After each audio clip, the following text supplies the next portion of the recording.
attention. Live, live, live. Well, live. Well, live. If you're wondering what we do here, we help people buy houses. We help them by teaching them what it's going to take to get a home loan. And chances are, you're already qualified. You just don't know it. And if you want to know it, you're at the right place at the right time, and we will help you walk you down the path of home ownership. So what does that mean? Well, you ask questions. You ask questions. You put it right here in this chat box. And you say, I have a 660 credit score. I have a 620 credit score. I have a 400 credit score. I make $100,000 a year. I make $10,000 a year. I had a bankruptcy. I've never owned a home before. What do I do? We answer all those questions, and all you have to do is fill up that chat box. I'm a first-time home buyer. Are there programs that can help me? We answer all those questions, guys. We are your source for home buying. We are your source for getting the loan. We are your source if you need a badass real estate agent. We are your source for all these questions, and we have all the answers. How do you get the answers? You ask us the question. You load up that chat box, and we push you down the path of buying a house. We don't push you. Well, we help you. If I could physically do it, I would. You push them? If you're in Florida, I can't. You push them? If you're in Utah, I can't. But if you're sitting right next to me, like in this studio, I have the ability to push you. Or I guide you. So if you're just over the phone, I'll guide you. Get your home form. Get your home form. I don't know what that means. It's just a civic. Get your home form. That is the guy that we helped with, Bernie Lawrence. What's up? Hey, what's your real name? It's just a civic. What is your real name? Because I want to know who you are. Plus, he actually has a civic. He owns a civic. Dude, I'm a Honda fan. He's a civic. 100 VTEC all the way. Nadia. VTEC. Nadia. Nadia. I remember Nadia. Trying to remember your last name, Nadia. I remember you. It'll come. Yeah. Yes, Jersey Mike's. I remember that. Up? Actually, I went into Jersey Mike's in Movell, and I ran into you. I remember that. That's cool. That's pretty badass. Yeah. Love to see that stuff happen. Honda Civic was my first car. Loved it. Honda Civic's a pretty badass car over the years. Like, I've got a couple of cars that I just know work over the years. I had a lot of cars. Civic is one of them that's pretty reliable.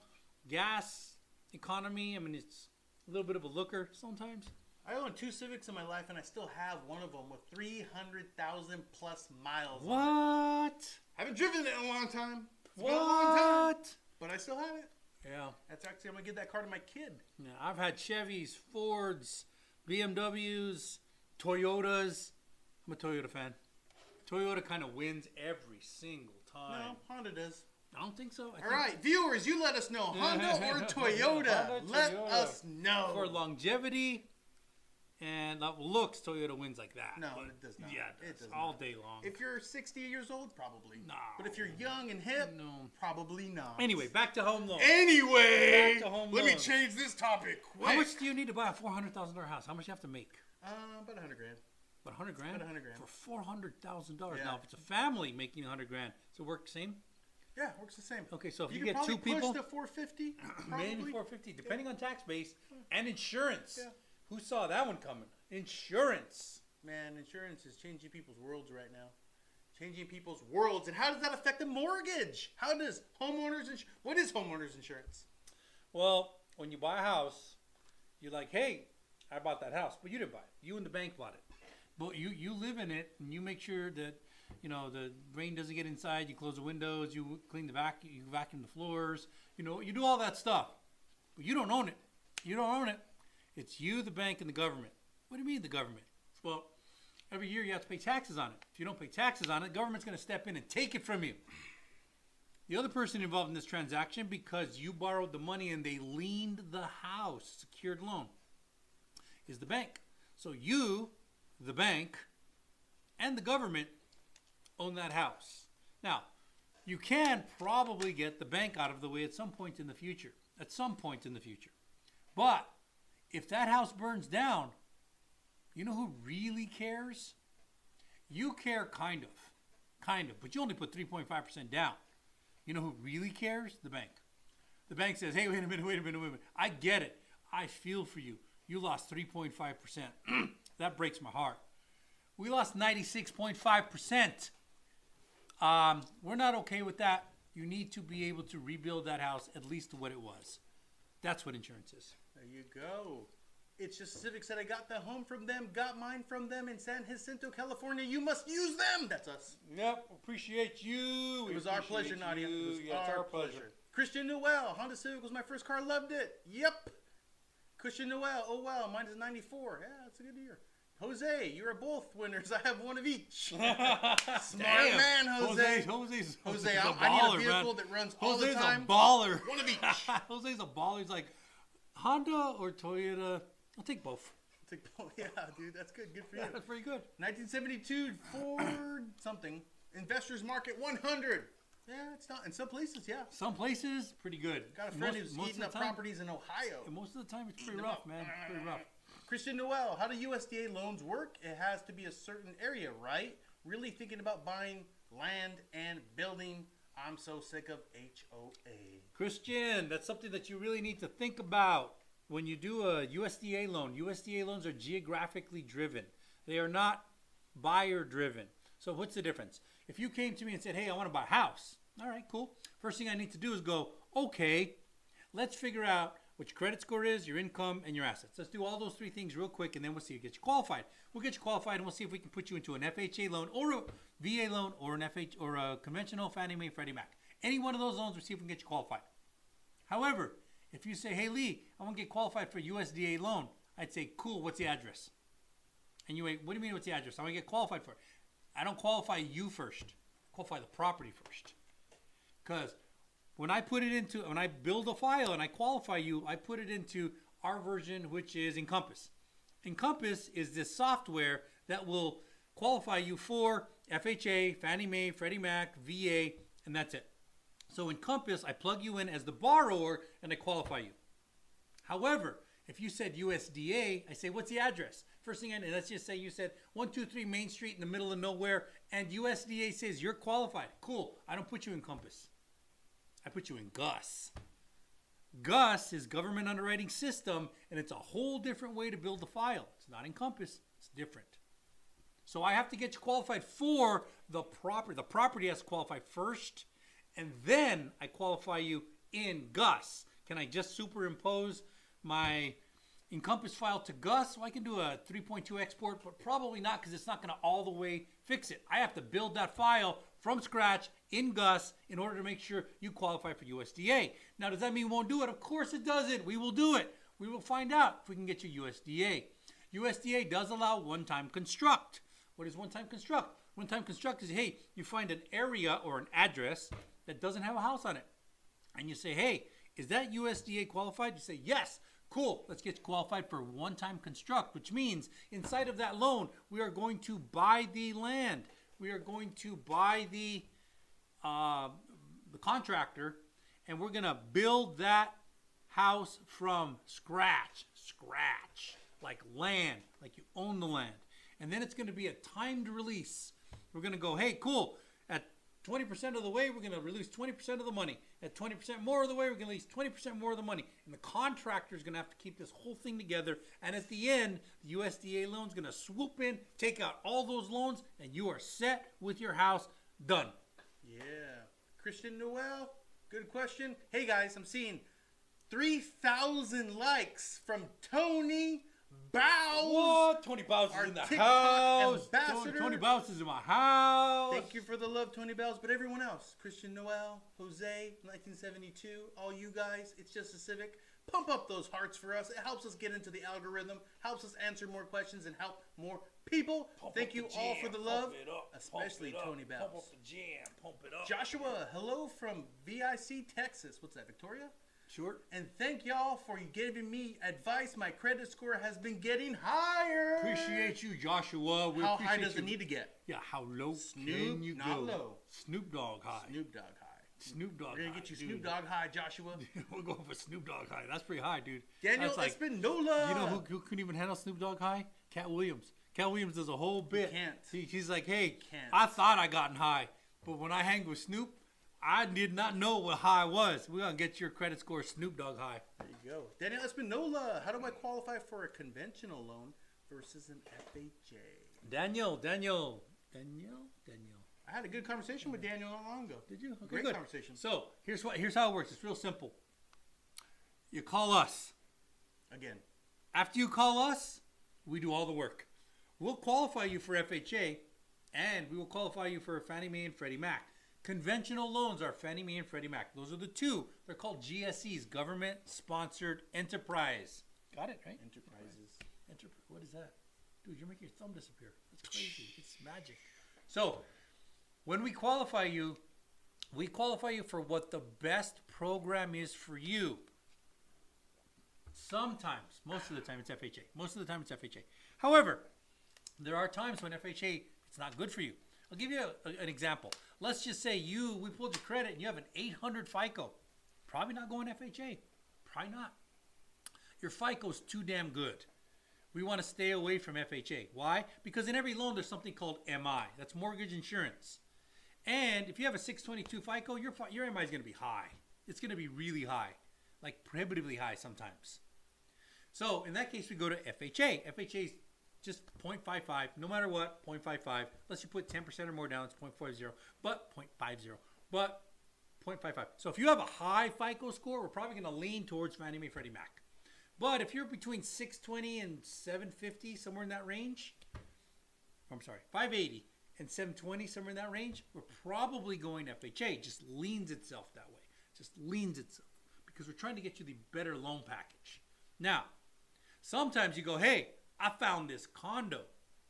And the condo, not FHA qualified. But it can do Fannie Mae and Freddie Mac. In that case, we're just going to flip it. All we do is touch a button, by the way. We touch a button and it wipes out the MI that was already in there. And then we have to do one more thing, which is shop MI. So we will go, okay, cool. We touch the button, change it from FHA to Fannie Mae. And then boom, Fannie Mae. And then all those fields are wiped out. And then we go, okay, cool, got to shop for mortgage insurance. Then we pull our algorithm up. We shop for the mortgage insurance. They usually give us 5 quotes that are the best. We shop about 20 of them. But they give us 5 that are the best. And then we say, okay, cool. This person gets a 1.1 MI. It's higher than FHA, but we're going to put in 1.1 MI. And then we're going to qualify you Fannie Mae, Freddie Mac. We will do all the heavy lifting. All you got to do, call them. But here's what happens, guys. And I know what happened to you, Daniel. Did you talk to somebody, a friend, a family member, and they said, you need to go conventional because that's better. Maybe even a real estate agent. A lot of real estate agents try to cross that line and they don't do a very good job at it. Do that because that's better, okay? Who knows what's better? Who knows what's better for you, okay? Think of it this way. You go to the doctor, okay? And the doctor says, here's your diagnosis, and here's what you need to do to cure yourself, okay? Eat right, whatever the case is, okay? And then you go talk to your friend. Your friend says, don't do that. Do this. That's better. You're probably not going to listen to your friend, okay? Probably not. Or maybe your car breaks down and you take it to a mechanic. The mechanic says, this is what's wrong with it. You need to change this part. Here's how much it costs. And then your friend says, don't do that. That's better. But your friend works at a grocery store. Never even worked on a car, okay? Take the advice from the expert. Don't take the advice from your friends, not even your real estate agent sometimes. Suggestions are okay, and we'll give you the answers for that. Why wasn't I approved conventional? Well, here's why. Why wasn't I approved FHA? Yeah. Here's why. We'll give you the answers from an expert position, okay? And sometimes you're only qualified for FHA just because you couldn't get qualified conventional. Even if you have a 640 credit score and the guideline says 620, maybe you weren't qualified because your credit wasn't quite there, your income wasn't quite there, and maybe the mortgage insurance was extremely expensive and you couldn't hit your purchase price goals. So always talk to your loan officer about the reasons why, guys. And one more thing, Daniel. It took me years to actually understand why I would use an FHA over a conventional. And that's as a licensed loan officer. Because I would go, okay, this works here and this doesn't work here, so I guess I have to go with that. After enough loans, I could figure out why. And that MI at 0.55, that becomes a big issue, but I didn't know that. Nobody teaches you that. Nobody teaches you, like everybody's going to say, hey, I want to go Fannie Mae or Freddie Mac, first-time home buyer, home ready, or home possible. It sounds great. 3% down. It's actually a really, really, really good loan. Amazing loan. But you better have an 800 FICO because the MI, if you go with a Home Ready or Home Possible, and you got a 622 FICO, your MI is going to come at 2.7. I did that not too long ago. 2.7, ridiculously high. Are you still getting in for 3% down? Yes, you are, but you're getting killed in the MI.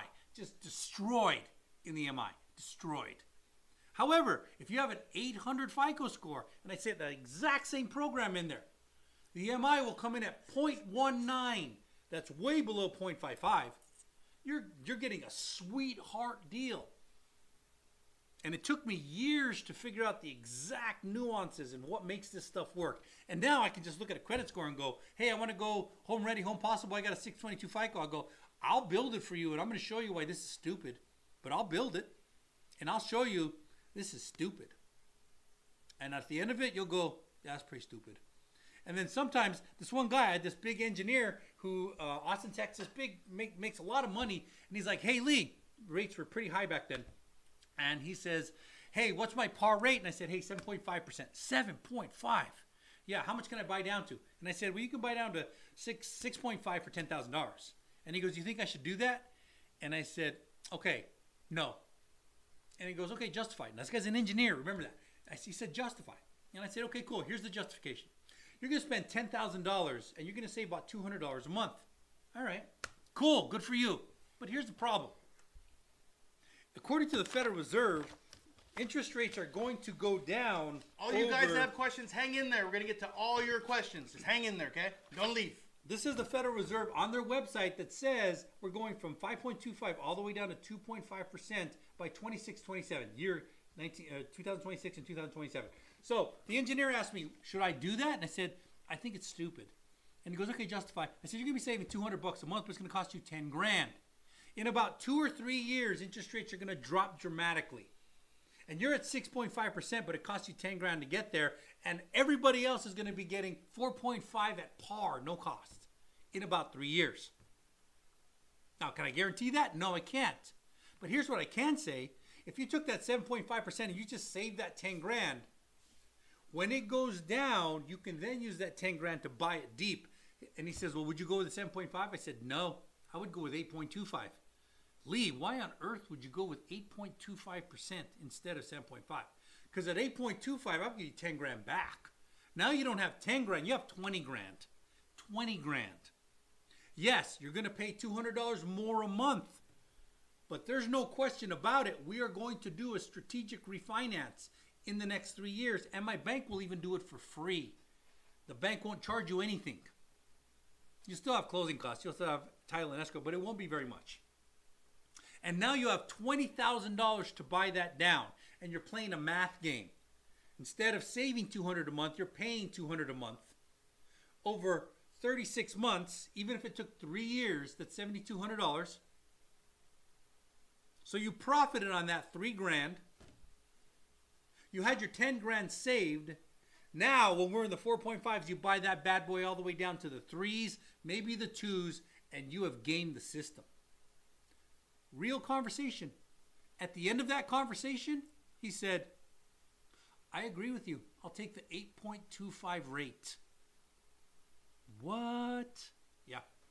1972 says bank makes 3 times the price of the house. And this is the guy up top that said this is an investor's market. Mm-hmm. But 1972, go all the way to the top to It's Just a Civic and ask her how much equity she's sitting on right now. Yeah. She probably has $250,000 just chilling. And I'm going to bet 1972 that right now you don't have a home that has that much equity in it. I'm going to bet. Well, maybe it does. I mean, maybe it does. And you make 1972, I don't disagree with you. The bank does make 3 times the amount. If you bought a $300,000 house, by the time you're done with 30 years, you'll have paid $1 million.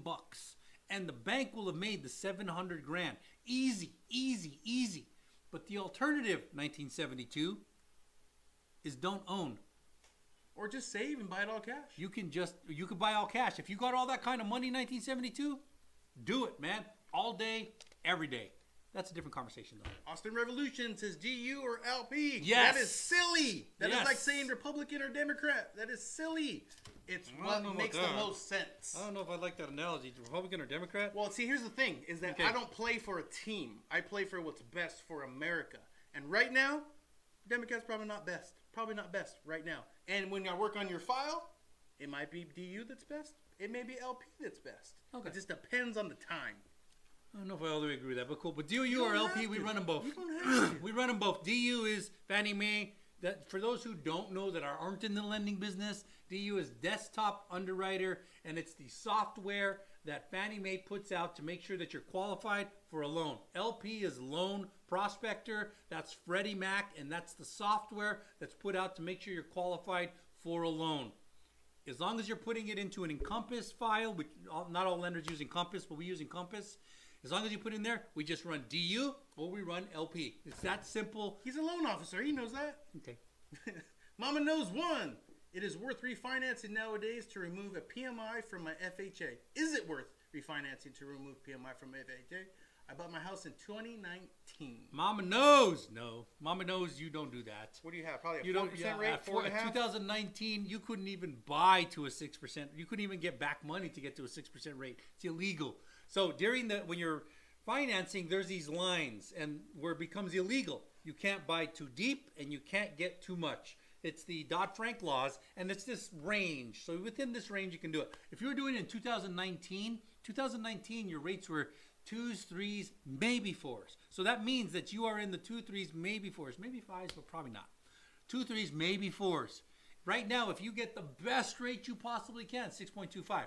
So, no, 5.875. If you got 5.875 today, you're still worse off than you are with your FHA 4% with a 0.55 on top of it, which is a net 4.55 rate. Still worse off. So, Mama knows, Mama now knows. Austin Revolution. See, he's coming at you, man. I told you. You still using Compass for USDA? Ha ha ha ha ha! No, Austin, were you not paying attention? Were you not paying attention? Coming at you. Were you not You're paying trying to educate attention? him, and he Austin, I'm came trying at to you. educate you. Young buck, you better sit down and learn something. No, you use GUS, Government Underwriting System for USDA. That's it. Golden Little Things. Thank you for the love. 281er. Any interest rates coming down or not?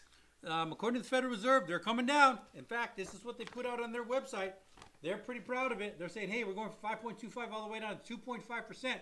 2.5% is at the end of 2026, beginning of 2027. Is it going to happen fast? No. Is it great to hear? No, it sucks. It sucks for anybody in the Austin knows it sucks right now. Why? You could be a great loan officer. You can know your codes, your guidelines. You can know everything. It's just no market. Because people are priced out because interest rates are so high. Now, eventually that's going to catch up with the economy, and the economy is going to have to make some adjustments. At that point, the interest rates are going to come down. But bad news for you, Austin. They're not going to come down by very much. It's not going to cause this gigantic wall of people coming in to get qualified. All the people that used to be qualified, well, they're qualified for a little bit more. That's it. It's not going to cause this wall. It's going to take a lot for the economy to turn. Christian Noel. Okay, the rates the same as FHA and conventional loans, or is it different? Christian Noel. Christian. Very good question. They're different, but not by a lot, and it depends on your FICO score. So let's just say you came to me, Christian, with an 800 FICO, and I priced you today, FHA, 5.875. No, yeah, 5.875. Let's just say I priced you 5.875. FHA. And then I ran it conventional. And you came in at 6% conventional. Which is better? That's tough. Because your 5.875 is going to be 0.55 MI. So your 5.875 just became 6.12. 6.12. Yeah, 6.12. Just became 6.12. What? 6.12, but your conventional is 6. Yeah, but you have an 800 FICO. So you know what your MI on your conventional is? 0.19.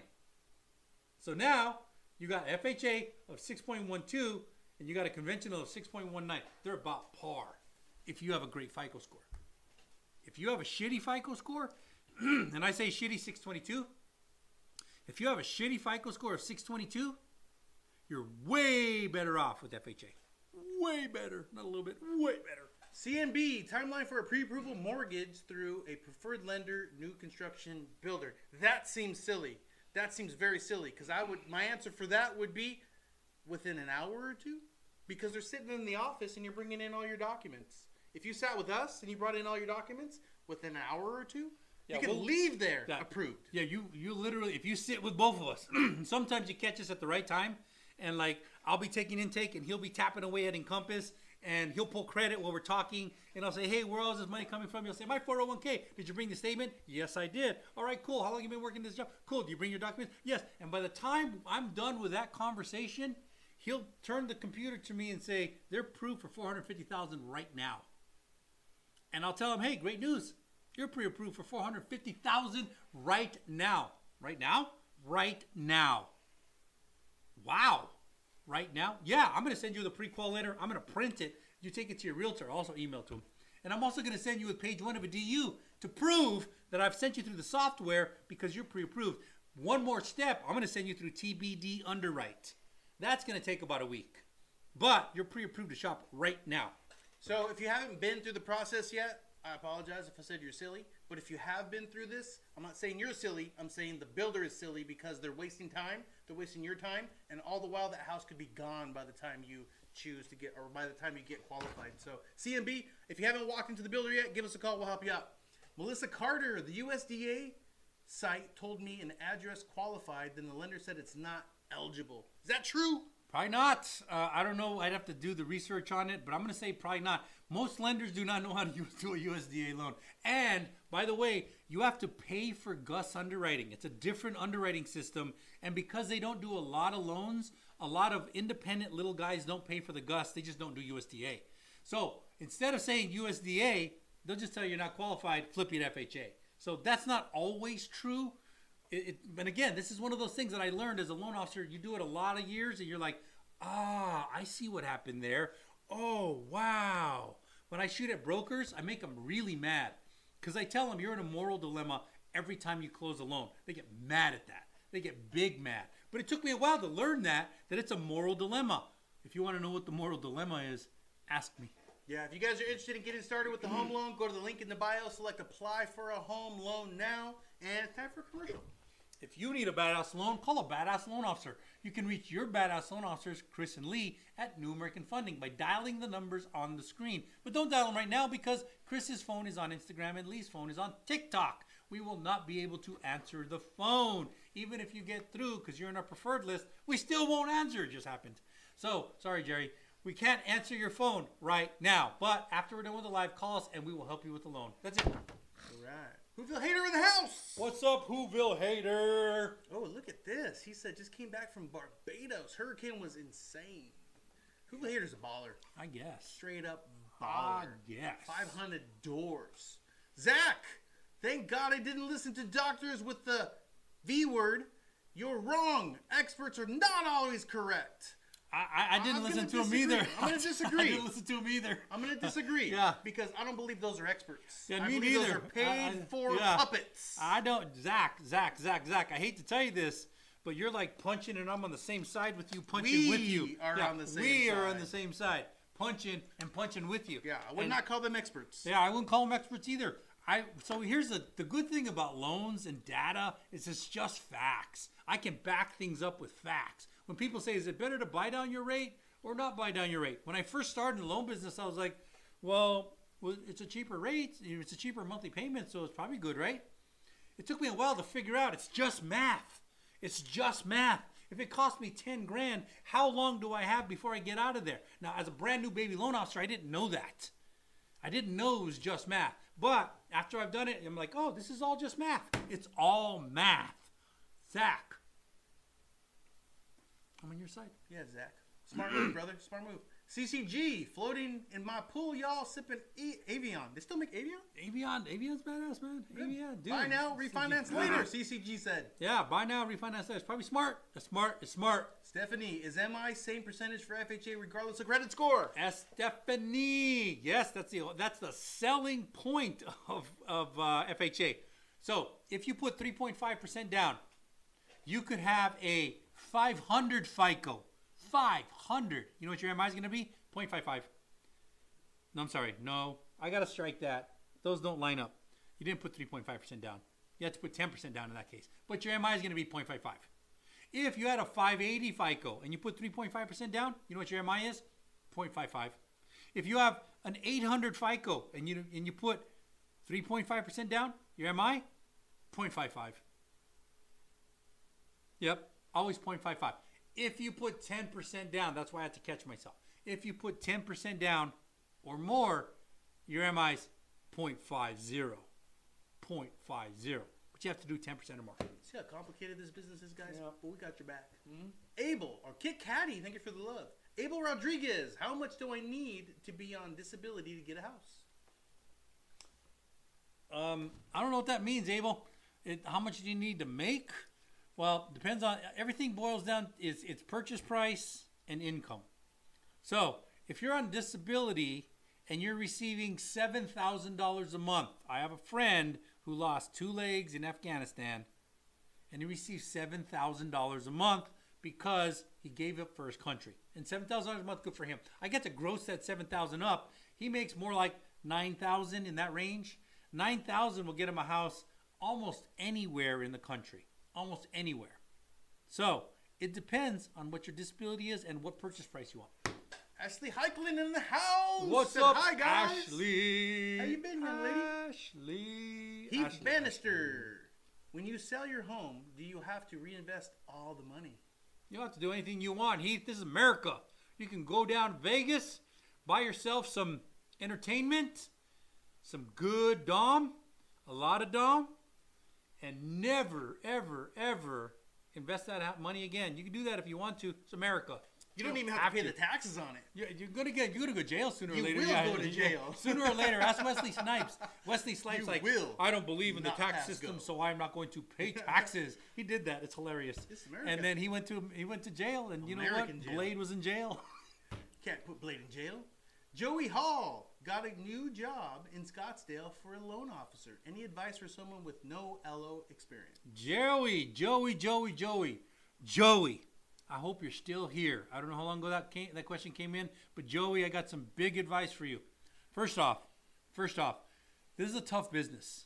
It's a very tough business. And it's not tough in the way you think it is. It's not tough in, oh, what's debt to income ratio? Oh my God, do I have to count this against somebody? Oh, what's the guideline on bankruptcy? That's not tough. That's easy. That's just math.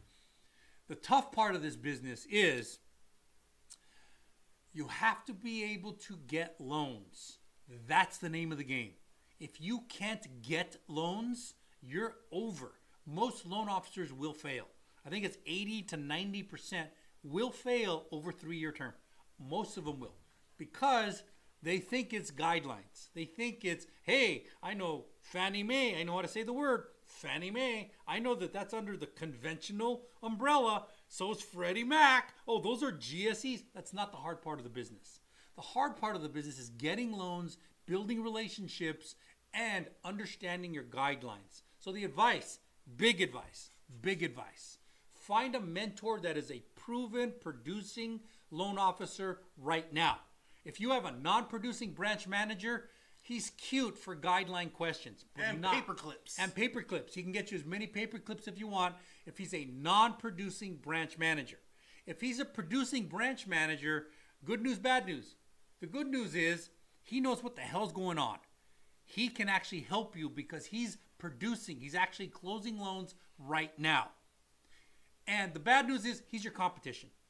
He's not there to just help you because he's a producing branch manager. We went back and forth. We're like, hey, are we better off with a producing branch manager or non-producing? And at the end of the day, I say producing branch manager all day long. I want somebody who knows what it feels like when a loan starts to fall apart. Because I'll tell you what, you don't realize pressure. The pressure in the business is so insane. When you get to a close of escrow and you sent somebody that should not have been shopping, you sent them shopping and they got into escrow because you told them, because you have a license, and you told them to get into escrow. And you know what you didn't calculate? The residual. And this loan doesn't qualify, but you didn't know that because you didn't calculate the residual and you're scared now. And then now your buyer's agent went in, they found a house. The listing agent said, hey, the loan officer says this is good. You're in.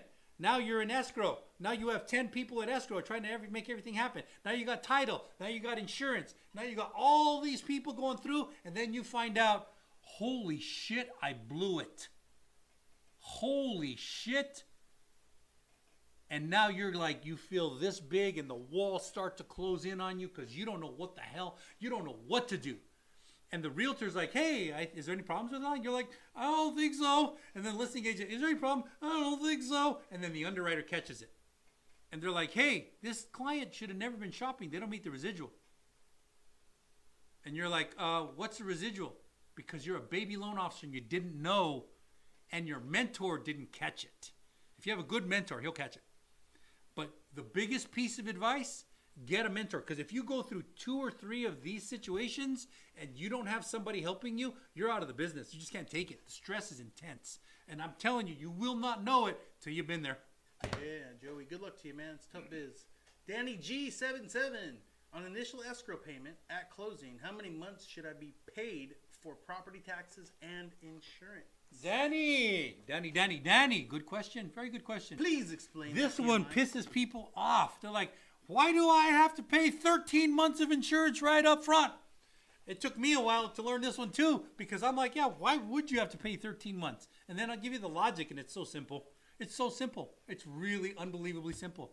Okay, cool. How simple is it? Here's what it goes. Let's just say you're paying $100 a month for insurance. Easy math. $100 a month, okay? All right, cool. What does that cost you over a year? $1,200. Okay, so now every insurance company in the world says, hey, this is $1,200. But if you pay $1,100 in one lump sum, you get it for way cheaper. Which is the better move? Pay $1,100 in one lump sum. Guess what the bank does?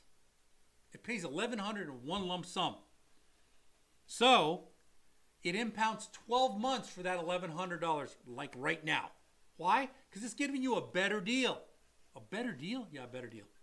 Because the bank's not going to be paying every month. And if this insurance company contracts for a year, it's good for a year. They can't cancel every month. So there's your 12 months. All right, so that's 12 months. That makes sense. But why 15? That doesn't make any sense. Okay, cool. So let's just say I close on the 30th of the month. Okay, do I have to make the month payment for that month? No, but the insurance has to be paid for that month because it's insured that day. It's less, but it still has to be paid. So that's 1 month. I skip a month of payment. But does the insurance have to be paid? It has to be paid. It has to be paid. And then I finally have to make my first payment 3 months in. So, just a little bit of a pad in there, but not a lot. 15 months impound on insurance. What? Yep. What about property taxes? Oh, property taxes are harsh. Because you pay your property taxes 2 times a year. I don't even know the exact dates. That's I used California. to. Is it? No, I think it's. Is it? I thought it's Texas. It's all different in every county. Maybe. In every state. So you pay your property taxes. Okay, you got to pay your property taxes. Let's just go with California. Pay it twice a year, and twice a year you get a big fat bill for $4,000. $4,000. Now, the mortgage company is not going to go, hey, Mr. Borrower, do you have an extra $4,000 so we can pay these property taxes? Hell no. They're going to go, no. I want the money up front in the account. When that time comes around, I need to write a check, and it's already in the account.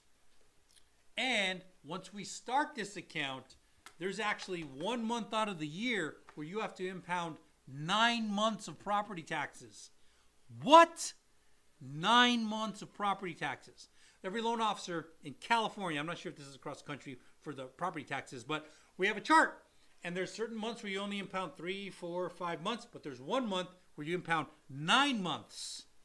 So, it can be very expensive. Yeah. So, the answer is 1 month to 11 months.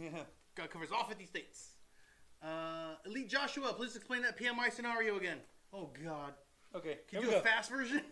Okay. So, PMI scenario, FHA is, they give you 0.55. That's what it is, 0.55. And if you're doing it conventional, you shop it. And you shop it based off of your credit score. If you have an 800 credit score, a high credit score, even 780 will probably do it. 780, your PMI is going to be very low because you have good credit.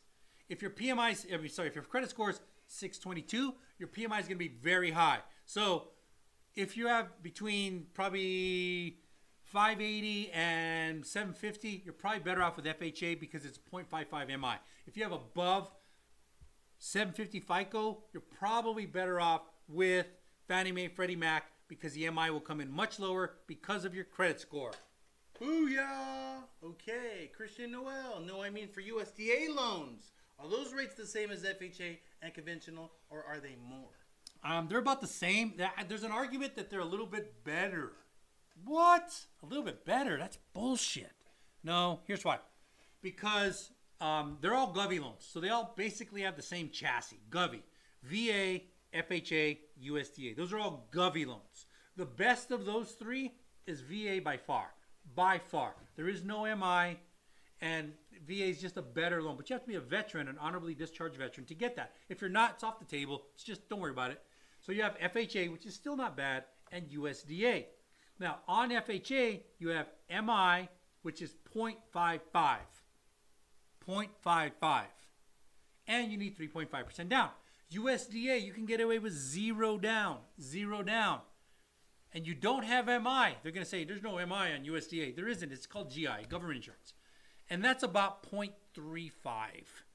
There's a few factors that change that a little bit, but 0.35. So it's a little bit better on USDA, but they're all pretty damn close. You'd have to really know your shit to find the difference. Probably a few bucks one way or the other on a monthly basis. Okay, we're gonna have to start going rapid fire here, man. No start way, we're not at rapid fire time, are we? Yeah, we are. All right. Okay, so John L., how was a judgment treated against your debt to income ratio? Judgment. Judgments are harsh. The reason is that a judge dropped the gavel and said, we're chasing you. Now, if it's for child support, it's very harsh. Very harsh. Like ridiculously harsh. But if you have an offer installment agreement for the judgment, other than child support, we just put in the judgment monthly payment and we show that you've satisfied and you're in good standing with the judgment. That's it. Ashley Heiklin. Shoot, I don't know if I give you guys my 401k info. Shoot that in, we'll give you an update. Ashley. Jeremy Bennington. What's the minimum credit score needed to get approved? 500 if you got a lot of money, 580 for FHA. If you don't have a lot of money, 3.5% down. And 620 for Fannie Mae, Freddie Mac. If you're a veteran, don't worry about your FICO score. Get you approved with almost anything. K-Uru. When are rates going to drop? You and me, man. We want to know. We want to know. According to the Federal Reserve, there's probably going to be one rate cut. But they said there was going to be three. They're not saying that anymore. So we're hoping. Danny G77, Del 1, Money Am. Thank you for the love. Luxury properties. Difference between loan officer and mortgage broker. That's a good question. Everybody's technically a mortgage loan originator. Mortgage loan originator. A broker brokers loans. Like literally brokers the loan. Hey, I put together a package. I'm still a mortgage loan originator. Now I'm going to broker it to this company or broker it to that company or broker it to this way. Brokers make their money by brokering the loan. If you work for a direct lender, we work for a direct lender. We got a commission base with a direct lender and that's it. Here's the downside of being a broker. You have a moral dilemma every time you send a loan off. Why? Because I can make very little money at AAA Corp because that's how I set up the contract. I can make 50 basis points, which is tiny for a loan officer. Tiny. I can make 50 basis points, but my client gets a better deal. Or I can make 300 basis points. That's a lot of money for a loan officer. But my client gets a shitty deal. Every time that broker sends off a loan, he has to face that moral dilemma. Most of them meet somewhere in the middle. They're like, hey, I'll take 1.5, 2.1, 0.90. I don't know anybody take 0.90, but I'm doing that for kindness. But most of them, they face that moral dilemma. As a loan officer, as a licensed, as a direct lender, we do not get a choice. I get the same amount no matter what. Right. TikTok.com something. Don't own a home, want to buy first home in Vegas. Don't live, work there. Can I avoid 10% down? Yes, it can be your primary residence. I actually did that for somebody who's a nurse in San Bernardino, but her family lives in Las Vegas. It doesn't live, work there. It's not going to be primary. Don't own a home. Want to buy a first home in Vegas. Don't live there. Can I? Yeah. So that can be her primary residence. It can be, remember Fundy? We did primary residence in Vegas. I should not have said a word, huh? Anyway, we did a primary residence in Vegas, but we had to prove that's your primary residence, and she was renting an apartment because she had a good job as a nurse in Loma Linda. So that was it was an amazing deal, and it worked for them perfectly. Stephanie, if you pay the upfront MI at closing instead of rolling into the loan, is monthly lower? Stephanie, you can do something called lender paid MI or buyer paid MI. You can do that. It's like a gigantic between $5,000 and $15,000 cost. And most of the time I don't recommend it unless you don't qualify for the house, because there's some factors in a conventional loan that don't happen in a FHA loan, and that is the MI does remove, and there's a way to get it removed quicker. So there's some things to do. So I don't always recommend it unless you don't qualify for the house. I've had to have somebody pay buyer paid MI at closing in order to qualify for the house. So just you talk with us, we'll help you. Two Heart, is there an FHA construction loan in Yes. Texas? Yes. FHA, one-time construct. It exists. We're badass. Okay, Lee Joshua, in your expert opinion, does rate drop equal price jump? Not immediately. It will after it works its way through, but not. It's like if you went to the gym one time, are you in shape? No. But if you keep going to the gym, will eventually catch up to you? Yes. So rate drop will eventually increase prices. TikTok.com again, that's the person that wanted to buy in Vegas. Not primary, will still work in Washington. Probably need 10% down. There you go. I Gonzalez, any thoughts on HELOC loan? Yeah, they're okay. They're not. They're like I said, chemotherapy. If you need it, do it. If you don't need it, stay away from it. Ashley just emailed the statement. All right, we'll be all over it. If you guys are interested in getting a home loan, go to the link in the bio, select apply for a home loan now. Screenshot us, give us a call, and we gotta go. Hey, we've been Chris and Lee. We appreciate you. We are out.